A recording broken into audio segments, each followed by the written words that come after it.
ভালোবাসার মানুষগুলির থেকে শুধু আশা করা যায় শুধু শেয়ার, ফলো, কমেন্ট।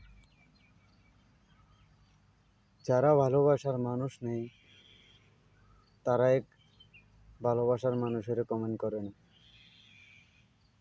কেন? তাদের ভালোবাসা নেই। যাদের ভালোবাসা আছে, ভাই বোনের প্রতি ভালোবাসা আছে, তারা কমেন্ট, শেয়ার, ফলো দিয়ে পাশে যুক্ত থাকে। এতটুকু বলবো, এর বেশি কিছু বলবো না। আপনাদের লাভ। আমার ভিডিও আপনারা কমেন্ট, শেয়ার, ফলো দিলে আপনাদের লাভ, আমাদের লাভ, আপনাদেরও লাভ, আমারও লাভ। আপনি যদি আমার ভিডিওটা দেখার মতো উপরে ধাক্কা মারেন তাহলে আপনার লাভ হইলো না, লাভ হইলো আমার। কিনলে আপনি কিছুটা দেখিয়ে লেছেন। তো এই জন্য বলি, সবাই পুরো ভিডিও দেখবেন, দেখি গঠনমূলক কমেন্ট, শেয়ার, ফলো দিয়ে ভাষা যুক্ত থাকবেন। আপনাদেরও রিচ এঙ্গেজমেন্ট বাড়ানো। ধন্যবাদ।